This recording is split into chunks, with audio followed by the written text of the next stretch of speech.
Oke, halo, assalamualaikum warahmatullahi wabarakatuh. Oke, halo semuanya, teman-teman, sahabat kerja di rumah aja official. Mudah-mudahan teman-teman semua dalam keadaan sehat walafiat ya. Nah, jadi buat teman-teman semua ya, mungkin di kali ini ya, di video kali ini saya akan sedikit ya ngebahas tentang masalah kerja dari sistem KYC, teman-teman. Nah, mungkin di video sebelumnya teman-teman bisa disimak ya, saya telah menjelaskan tentang masalah pengumuman di tanggal 1 November kemarin ya, di mana itu adalah solution KYC. Nah, mungkin di video sebelumnya saya udah ngejelasin tentang masalah solusi KYC update, kemudian uji coba, yaitu uji coba 100 perintis untuk melakukan KYC setiap negara, dan kemudian itu membahas tentang masalah pentingnya dari KYC, dan berikutnya untuk mekanisme seterusnya, dan hingga akhir video teman-teman. Nah, jadi teman-teman di video kali ini saya akan sedikit ya ngebahas tentang masalah dari kerja sistem KYC ini teman-teman. Nah, di mana pentingnya untuk melakukan KYC itu untuk menyortir dari akun-akun palsu, dan kemudian pentingnya dari KYC itu yaitu untuk meminimalisir dari kejahatan-kejahatan ya, apalagi terorisme. Next, untuk masalah itu mungkin sudah saya bahas, dan kita lanjut untuk part yang keduanya, yaitu untuk masalah cara kerja dari KYC ini. Ternyata untuk masalah kerja dari KYC ini ya mungkin ya cukup rumit, ataukah mungkin cukup mudah ya. Mungkin ada mudahnya, ada rumitnya, ya mungkin seimbang teman-teman ya. Nah, nanti teman-teman untuk cara kerja dari sistem KYC dari Pi Network ini, tim inti dari Pi Network itu sedang mengembangkan apps atau aplikasi ya secara lebih terdesentralisasi teman-teman. Nah, jadi untuk cara kerja dari aplikasi ataupun sistem yang dibuat untuk melakukan KYC di Pi Network itu dia itu membangun yang namanya P-Apps Engine teman-teman. Di mana P-Apps Engine ini mereka itu ngebentuk, atau bahasa mudahnya, bahasa gampangnya, dia membentuk suatu lingkungan ataupun mungkin suatu ruangan untuk menyimpan data-data yang diproses secara otomatis ya. Jadi kemungkinan nanti untuk berikutnya untuk melakukan KYC itu membutuhkan dua faktor. Yang pertama, faktor yang dibutuhkan untuk pemrosesan secara langsung, dan kemudian faktor yang kedua itu pemrosesan secara manual, atau mungkin yang satu bahasa gampangnya dengan mesin atau robot AI, dan kemudian yang kedua itu pemrosesan dengan manusia teman-teman, atau tim verifikator. Dan tim verifikator juga nanti berikutnya ada banyak ya teman-teman. Tim verifikator mungkin nanti di setiap negaranya akan dipilih ataupun diundang, teman-teman bisa ikuti untuk menjadi tim verifikator teman-teman. Mungkin nanti ada bonus-bonusnya yang teman-teman dapat ketika memang ikut dalam proyek-proyek tim verifikator teman-teman. Nah, jadi cara kerja dari KYC teman-teman, nah di mana P-Apps ini akan sedang dibuat ya secara matang teman-teman. Jadi kemarin itu tahap uji coba apakah P-Apps ini, engine ini dia bekerja maksimal ataukah minimal, ataukah mungkin mencari kesalahan-kesalahan, mungkin mencari error yang terjadi di P-Apps-nya. Tapi alhamdulillah teman-teman ya nggak ada yang mengalami itu. Jadi tidak ada yang mengalami hambatan ataukah error sebagainya, mungkin tidak ya teman-teman. Ini berjalan dengan lancar. Nah, oleh karena itu mungkin ini menjadi dasar untuk dikembangkan lagi atau ditambah lagi database-nya untuk menyimpan data-data. Jadi diperbesar lagi atau di-upgrade lagi, lebih besar lagi untuk menyimpan kapasitas datanya teman-teman. Nah, jadi untuk masalah akurasi dan privasi, jadi ketika memang kita sudah melakukan yang namanya verifikasi ataukah KYC, pengenalan kita kepada core team atau tim inti, otomatis itu diproses oleh mesin. Nah, kalau misalkan yang namanya mesin kan kadang-kadang dia tidak bisa ngebaca dengan baik teman-teman ya, itu mungkin terjadi, mungkin ada error ataukah mungkin salah baca. Nah, itu oleh karena itu dibutuhkannya tim verifikator manusia secara ya manual gitu teman-teman. Jadi secara manual dicek cross data. Nah, jadi mungkin ada positif negatifnya, mungkin ada kurang dan lebihnya dari pemrosesan itu, tetapi di sini itu lebih lebih mantap lagi kalau misalkan di apps ini lebih diperbesar lagi atau di-upgrade lagi. Ya, jadi kapasitas nanti perharinya kalau untuk sekarang kan 100 orang, Nah, tetapi nanti di kemudian hari, otomatis ketika memang ini sudah menjadi landasan dasar, nah nanti diperbesar lagi untuk masalah PApps dari KYC ini. Jadi dia lebih banyak bisa menampung data-data teman-teman. Dan kemudian untuk masalah akurasi ketika memang kita menggunakan KYC dengan dua metode, yaitu tim verifikasi manual yaitu manusia setiap negara, dan kemudian itu verifikasi dengan menggunakan mesin.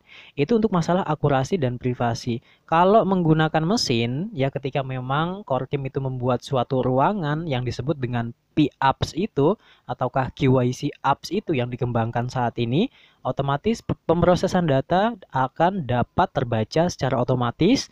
Nah, itu artinya KYC akan berjalan secara cepat teman-teman, karena memang meminimalisir ya terjadinya kesalahan-kesalahan. Tetapi ya ada kurangnya juga yang namanya dari PApps itu ataukah robot, dia itu biasanya teman-teman itu mengalami yang namanya salah detek ataupun salah baca. Nah, seperti itu. Kemudian untuk masalah privasi pun lebih aman ya. Ya kalau misalkan kita proses dengan menggunakan robot ataukah mesin, otomatis si data-data kita itu pun mungkin tidak disalahgunakan oleh tim verifikator lain. Ya, tetapi ini ya teman-teman ya, ketika memang kita melakukan verifikasi ya dengan menggunakan orang-orang biasa ataukah tim verifikator, ya itulah data-data itu adalah kewajiban harus dijaga. Jangan sampai ya kebocoran data teman-teman. Jadi yang paling mahal saat ini adalah database. Ketika memang data-data itu keluar ataukah mungkin teman-teman disalahgunakan, jadi yang paling mahal itu untuk negara itu database ataupun ya data-data itu mahal kalau dijual harganya. Jadi oleh karena itu mungkin buat teman-teman juga dengan adanya mesin otomatis ini jadi bisa meminimalisir dari kebocoran data itu teman-teman. Kecuali satu, orang yang bisa mengakses dari PApps ini, otomatis dia memegang sepenuhnya data-data 30 juta orang yang telah melakukan verify. Gitu kan ya. Nah, kemudian kita lanjut lagi untuk bagian KYC. Ya, jadi KYC ini beragam teman-teman ya. Jadi KYC ini beragam. Coba deh kita bayangkan bahwasanya untuk saat ini komunitas yang telah bergabung dengan PAI itu kurang lebih ada 110 negara. Ya mungkin dengan berbahasa yang berbeda, kemudian suku yang berbeda, mungkin juga agama juga yang berbeda. Nah, jadi semua itu diproses ya teman-teman oleh mesin ataupun tim verifikator. Kalau misalkan melakukan verifikasi KYC dengan orang-orang biasa atau melakukan KYC dengan menggunakan manual ataukah dicek satu-satu, misalkan namanya A tinggal di mana, alamatnya mana gitu kan ya. Kemudian mungkin juga untuk masalah ya mungkin umurnya berapa, tanggal lahir berapa, ya itu semuanya diproses ya dengan mesin gitu teman-teman. Nah, itu otomatis ketika memang diproses ya mungkin terjadi kesalahan. Nah, oleh karena itu ya, mungkin juga ya dibutuhkan mesin ataukah tim verifikator biasa itu teman-teman ya. Kalau misalkan semua pemrosesan KYC diserahkan kepada tim verifikator yang secara manual otomatis nggak mampu teman-teman ya. Mampu cuman membutuhkan waktu yang panjang atau lama teman-teman ya. Jadi terbuang waktu yang seharusnya memang sudah tiba untuk mainnet, tetapi untuk pemrosesan KYC ini lama teman-teman seperti itu. Nah oleh sebab itu mungkin dengan adanya robot atau memang ya robot yang telah di apa ya yang sudah diprogram, dia bisa untuk ngebaca langsung. Misalkan gini teman-teman ya, mungkin teman-teman tahu Printek ya. Ya, Printek itu pinjaman online teman-teman. Ketika teman-teman menginstal aplikasi Printek ya, kemudian teman-teman foto untuk data diri teman-teman, KTP misalkan difoto jepret gitu kan ya. Otomatis nama, alamat, nomor NIK segala macam itu udah kebaca semua. Jadi kita nggak usah ngisi lagi teman-teman. Nah, cuman kita itu cuman ngeliatin doang, akurin lagi akurasinya. Ini bener nggak ya, misalkan namanya apa salah nggak nih gitu kan ya. Jadi itulah robot ya, kecanggihan dari robot teman-teman. Nah kemudian kembali lagi untuk pemrosesan data itu, ketika memang gini bahasa gampangnya teman-teman, bisa KYC ini berjalan secara cepat itu dengan mudah, itu kerjasama ya. Jadi yang bekerja itu dua. Yang pertama itu adalah robot, ataukah mesin yang telah diprogram atau yang disebut dengan PApps itu teman-teman yang sekarang sedang dikembangkan atau di-upgrade lagi kapasitasnya, kemudian dengan menggunakan tim verifikator teman-teman ya. Nah, tim verifikator juga telah disebutkan yang tadi bahwasanya akan mengambil tim verifikator di setiap negara masing-masing. Indonesia, Indonesia, Malaysia, Malaysia, Singapura, Singapura, dan seterusnya teman-teman seperti itu. Nah, jadi untuk pemrosesan data yang telah saya sebutkan tadi bahwasanya ketika memang kita akan melakukan verifikasi ya otomatis maksudnya ini verifikasi adalah KYC teman-teman ya, di mana ketika memang kita akan melakukan KYC atau verifikasi KYC itu teman-teman nanti tinggal foto ya, tinggal foto dari dokumen kita. Misalkan kita foto untuk KTP kita ya di Indonesia atau kartu tanda penduduk jepret gitu kan misalkan ya. Nah, setelah difoto otomatis untuk data-data kita itu sudah kelihatan teman-teman. Ini KTP-nya mati enggak? Namanya siapa? Alamatnya di mana? Gitu, negara mana, kecamatan mana, desa mana, jalan mana itu semua udah kebaca. Dan sistem itu udah mencatat langsung otomatis teman-teman. Datanya ada, fisiknya ke foto, kemudian untuk data-data secara manual tulisannya itu udah ada langsung. Nah, jadi setelah pemrosesan itu jadi itu mengurangi kerja dari tim verifikator. Nah, kerja dari tim verifikator itu cuman nyocokin doang. Jadi sinkron nggak gitu.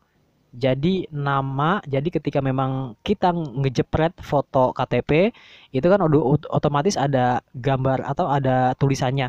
Jadi tim verifikator cuman ngelihat doang gitu kan ya. Muka gambar di KTP dengan muka muka yang orang verifikasi itu bener nggak? Sinkron nggak, sama enggak gitu kan ya. Dan kemudian untuk masalah data-datanya dicek lagi gitu. Jangan sampai sistem itu salah baca gitu teman-teman ya. Oleh karena itu ya seperti itu untuk pemrosesan KYC teman-teman. Itulah alur cara kerja dari proses KYC dari PApps yang sedang dikembangkan saat ini teman-teman. Oke. Dan kemudian teman-teman di komponen mesin yang sedang dikembangkan di PApps ini ada dua teman-teman, di mana komponen-komponen ini yang pertama itu yaitu adanya skalabilitas mesin yang tinggi. Jadi untuk masalah skalabilitas ya mungkin skala dari pemrosesan data itu mungkin dibutuhkan banyak teman-teman ya atau di-upgrade lagi. Oleh karena itu kemudian nanti setelah dari PApps ini lancar tanpa ada hambatan, tanpa ada mungkin terjadi error, otomatis skala dari si mesin PApps ini akan dikembangkan dan di-upgrade lagi teman-teman. Oke, itu yang pertama teman-teman. Untuk masalah komponen mesin dibagi menjadi dua. Kemudian yang keduanya ya setelah skala mesin tadi, yang keduanya yaitu melindungi data dari pemilik ya, melindungi data dari pemilik si dokumen tersebut. Misalkan ya, ketika gini deh, kalau misalkan KYC dengan menggunakan orang-orang manual, maksudnya orang manual ini adalah tim verifikator secara manual ya, berarti orang asli bukan robot ya, tetapi orang-orang biasa. Mungkin yang namanya terjadi kebocoran data mungkin ada aja ya. Mungkin kalau misalkan 1000% mungkin cuma 1 atau 2% ya. Nah, jadi seperti itu. Kebocoran data itu dapat ya mungkin bisa terjadi ketika memang kita melakukan tim verifikator orang ataupun orang biasa. Jadi kebocoran data itu bisa terjadi, teman-teman. Nah, jadi untuk mencegah hal-hal tersebut, kebocoran data, oleh karena itu, tim inti atau core team dari Pi Network ya sesuai dengan pengumuman di tanggal 1 November kemarin, dia telah menjelaskan untuk masalah perlindungan data. Oleh karena itu dia menggunakan yang namanya mesin ya, yang namanya mesin ataukah robot yang telah disetting teman-teman yang sudah diprogram.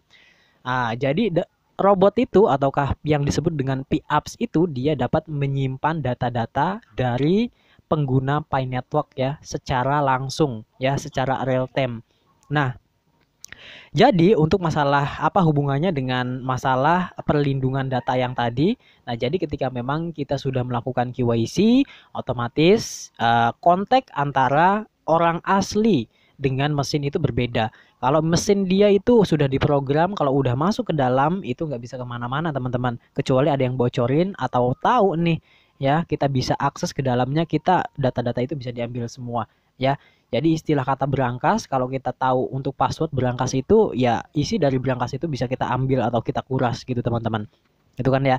Dan kemudian berbeda lagi untuk masalah verifikator dari manusia. Yang namanya manusia, ya mungkin verifikator mungkin taruhlah contoh misalkan si A telah melakukan verifikasi, dia sudah memoto, kemudian mungkin disinkronkan lagi untuk wajahnya sama enggak dengan foto selfie-nya, dengan dokumen, dengan wajahnya, dan kemudian yang kedua untuk alamatnya segala macam. Otomatis data-data itu orang-orang pun tahu ya, yang dimaksud orang-orang itu tahu adalah tim verifikatornya. Yang namanya orang kan kita nggak tahu teman-teman ya. Yang namanya orang kita nggak tahu. Apakah mungkin data-data kita, walaupun memang mungkin kebijakan dari PAI bahwasanya PAI ini akan menjaga data-data dengan baik. Nah, tetapi yang namanya orang kan nggak tahu ya. Nah, mungkin bisa jadi kebocoran data seperti itu. Nah, jadi buat teman-teman semua, mungkin cukup sekian. Mudah-mudahan dimengerti. Terima kasih. Assalamualaikum warahmatullahi wabarakatuh.